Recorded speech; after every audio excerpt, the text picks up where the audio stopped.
Bismillahirrahmanirrahim. Assalamualaikum warahmatullahi wabarakatuh. Innal hamdalillah nahmaduhu wa nasta'inuhu wa nastaghfiruh wa na'udzu billahi min shururi anfusina wa min sayyiati a'malina. May yahdihillahu fala mudilla lahu wa may yudlilhu fala hadiya lahu.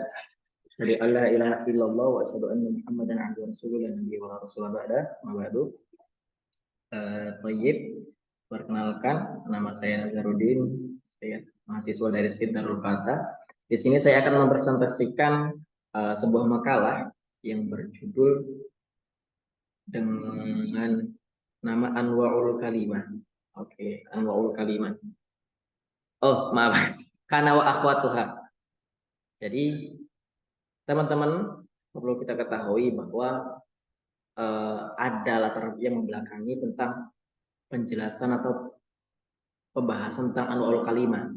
Karena selama ini kita ketahui karena bagaimana cara kana dan saudara-saudaranya itu merupakan pada mubtada sebagai isimnya dan kepada khobar yakni dengan cara menasabkannya.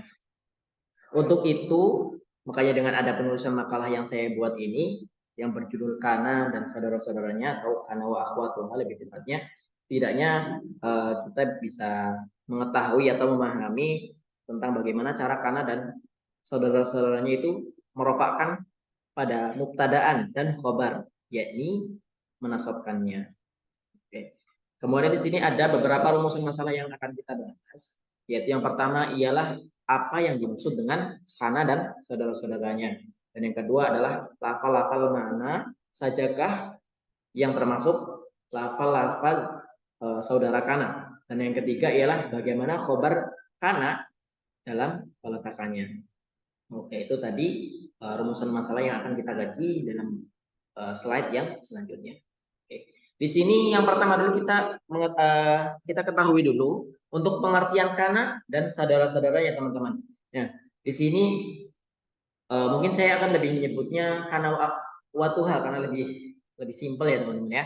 Nah, kana wa akhwatuha itu merupakan suatu fiil atau kata kerja yang mana ketika ia masuk ke dalam pada jumlah ismiyah ada kata kerja yang masuk ke dalam jumlah ismiyah atau kata isim yang berawal dengan isim ya akan menyebabkan marfu'nya mubtada. Jadi kalimat yang awal mubtada itu kalimat yang berada di awal itu menjadi marfu yang disebut sebagai contoh isim kana serta mansubnya khobar yaitu khobar itu setelah mubtada ya. Jadi setelah ada kata mubtada pasti setelahnya adalah khobar. Nah, di sini maksudnya khobar yang dinamakan khobar karena. Jadi di sini ada contohnya teman-teman ya. Muhammadun ghaniyun. Di sini Muhammadun sebagai kata isim yang dia posisinya sebagai mubtada. Ghaniyun itu adalah fiil.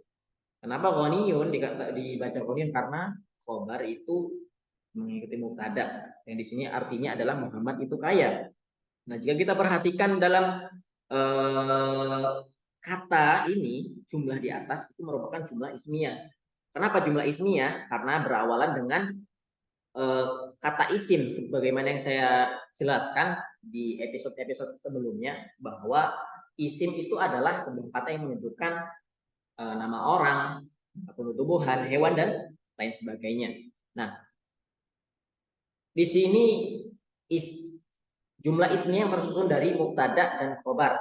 Nah, ketika kemasukan kana, ya ini contohnya ya, kana dan seterusnya, maka pada jumlah tersebut maka akan menjadi perubahan teman-teman.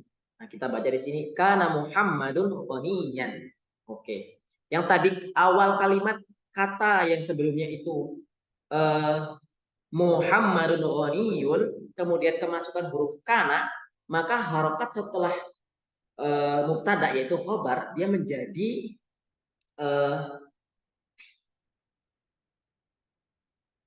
seperti ini teman. Karena Muhammadun ghaniyan dan juga merubah makna juga ya teman-teman ya. Dahulu Muhammad itu kaya. Oke. Dari hal ini teman-teman bisa ketahui kata Muhammad itu adalah berharokat marfu dengan tanda dhammah. Ini ya teman, Muhammad ini berharokat dhammah karena isim mufrad sebagai isim kana.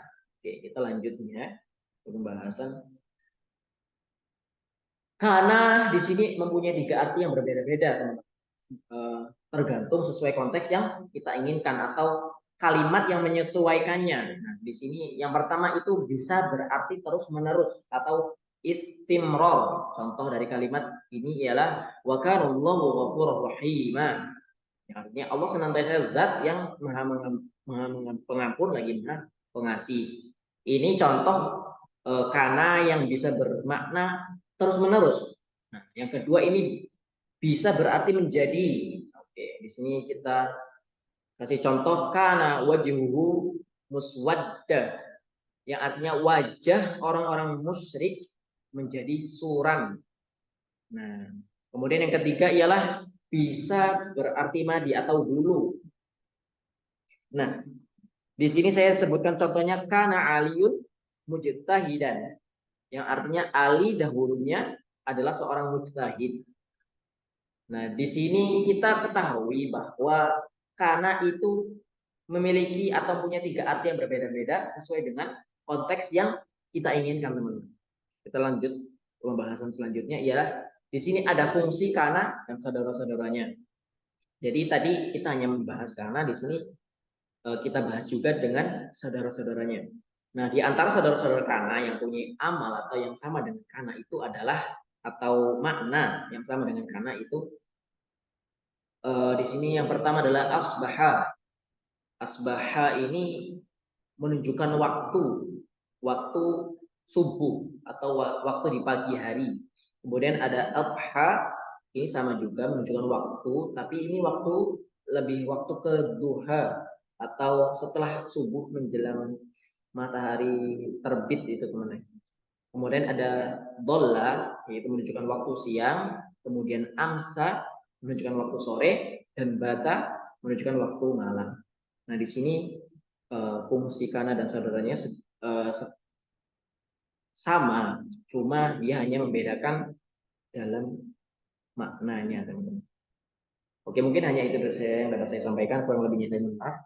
Billahi taufiq wal hidayah. Assalamualaikum warahmatullahi wabarakatuh.